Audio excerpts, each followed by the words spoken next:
Bonjour, c'est Christian Clot, en plein direct de l'expérience Deep Time de Ars qui se déroule actuellement dans la grotte de Lombrive en Ariège française. Une grotte dans laquelle on s'est enfermé maintenant il y a 10 cycles, parce qu'ici on compte bien en cycles, à savoir un lever jusqu'au prochain lever, avec donc une journée et un sommeil, puisque nous n'avons aucune information temporelle, ni du soleil, ni d'une montre, ni de quoi que ce soit. Donc c'est vraiment les cycles qui prédestinent nos vies à toutes et tous. On est 17 avec une dizaine d'artistes, femmes et hommes, qui sont ici pour créer les premières œuvres d'art hors du temps. Et puis quelques personnes autour, scientifiques, soutien, personnes pour aider à faire en sorte que l'expérience se passe bien. Bref, 17 personnes, 17 deep timers qui sont là pour vivre cette nouvelle expérience hors du temps, un peu à l'image de ce que nous avons effectué en 2021 avec le premier Deep Time, 40 jours sous terre avec 15 personnes. C'est la suite directe de cette expérience, avec cette fois cette dimension en plus d'avoir emmené des artistes, des personnes qui sont là pour se plonger dans cette grotte de Lombrive, se plonger dans cette expérience hors du temps, et dans une certaine mesure voir à quel niveau cela soutient, pousse, aide leur créativité, leur vision, leur manière de voir leur art et de voir la manière de le communiquer. Ici tout se passe bien, tout le monde ou presque a découvert non seulement évidemment la grotte, bien entendu, à son premier niveau, celle auquel on accède à pied, mais aussi petit à petit en apprenant à faire des montées et descendre sur corde, de pouvoir descendre à ce fameux deuxième niveau qui est environ 80 mètres, 90 mètres sous le premier niveau, dans lequel se trouve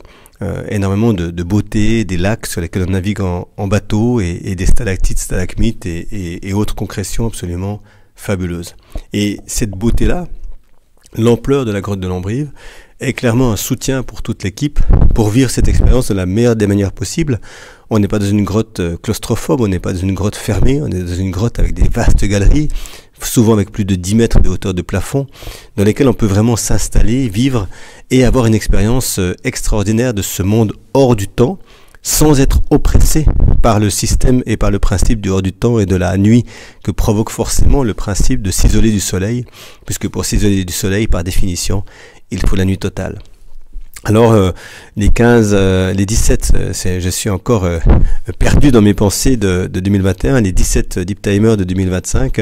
ont pris leur marque, ont appris à monter, descendre sur corde, ont commencé à organiser leur vie. Chacun a son rythme et c'est le principe même de ce genre d'expérience Deep Time, vivre à son propre rythme, aller se coucher quand on est fatigué, se lever quand on a assez dormi et manger quand on a faim.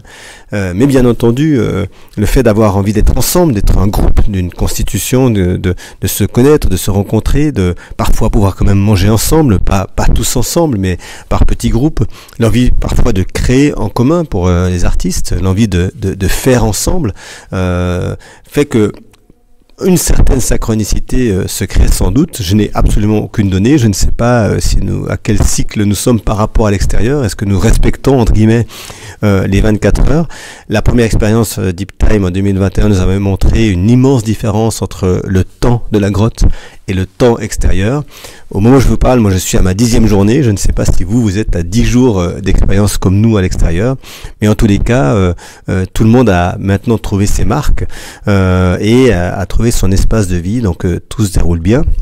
Et on commence à voir au contraire, évidemment, après ces premiers jours d'intense activité où tout le monde découvre tout, les premiers signes de fatigue forcément, quelques pertes de mémoire ici, quelques erreurs là, parce que tout simplement on est dans cette phase où il faut maintenant se réajuster, une fois qu'on a intégré ce nouveau monde, se réajuster à lui, et l'intensité de l'effort cognitif que cela représente provoque forcément quelques lacunes dans un certain sens, mais de manière bénéfique, puisque ça va nous permettre d'entrer pleinement dans la suite de l'expérience. Alors, là encore, très différemment de 2021, cette expérience est beaucoup plus courte. Elle ne va durer qu'une quinzaine de jours, puisqu'il y a cet aspect de résidence artistique qui ne permettait pas de faire une durée trop longue. Mais scientifiquement, c'est tout de même absolument passionnant, puisque nous sommes en train tout d'abord de confirmer sans doute certaines données que nous avons pu récupérer en 2021 et de pouvoir compléter ces données-là, notamment sur les 10 premiers cycles, les 10 premiers jours où beaucoup de choses se passent et où le corps, le cerveau, tout se réajuste. Et quelques surprises nous avaient amené en 2021, suite à l'année des résultats, à vouloir refaire cette expérience, en tout cas sur les premiers jours. Et puis évidemment, nous allons pouvoir aller encore plus loin cette année dans l'étude du système social, du système fonctionnel de l'organisation, puisque nous avons des outils pour mesurer l'organisation sociale. Et nous mesurons ainsi évidemment les mesures physiologiques classiques, des mesures cognitives relativement habituelles, des mesures de fonctionnalité et d'occupation, mais aussi ces fameuses mesures sociales qui vont nous permettre de déterminer comment ce groupe parvient à trouver une organisation dans un contexte où on a supprimé l'élément fondamental de l'organisation des systèmes humains actuels, le temps, les horaires, la capacité de se donner un rendez-vous précis, de se donner un temps de travail commun, toutes ces choses qui disparaissent dans un monde hors du temps et qui pourtant doit nous permettre de constituer une société fonctionnelle capable de créer, capable d'œuvrer et capable d'imaginer un futur possible. Et en voyant ici toutes ces personnes apprivoiser le territoire, travailler, agir,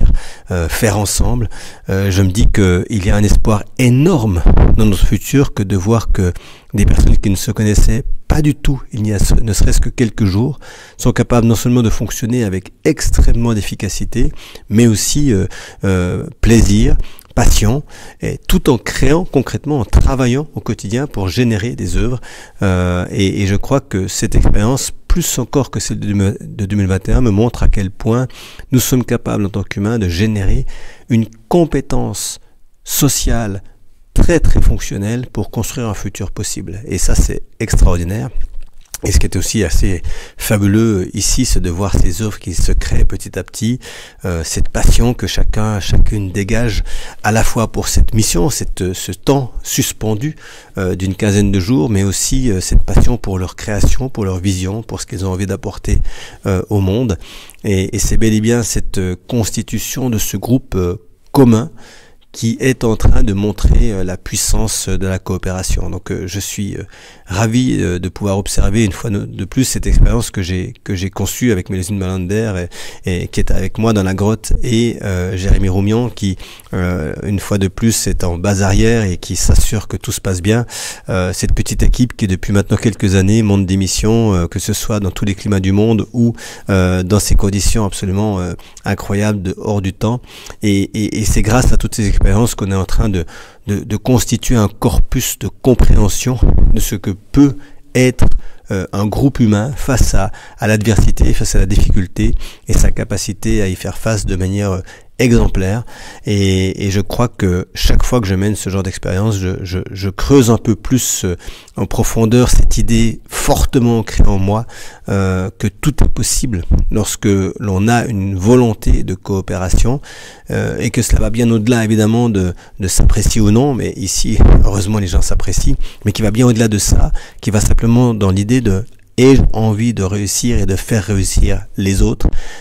ou de réussir seulement seul. Et lorsqu'on a l'envie de réussir tout en faisant réussir les autres, alors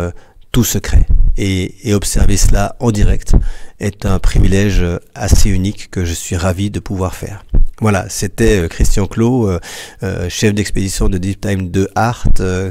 depuis la grotte de l'Ombrive, pour ces quelques mots de l'expérience en cours. Je n'ai aucune idée de quand est-ce que je reparlerai en sortant de la grotte, à mon sens dans 5 cycles pour nous aujourd'hui, sans doute 5 jours pour vous dehors, mais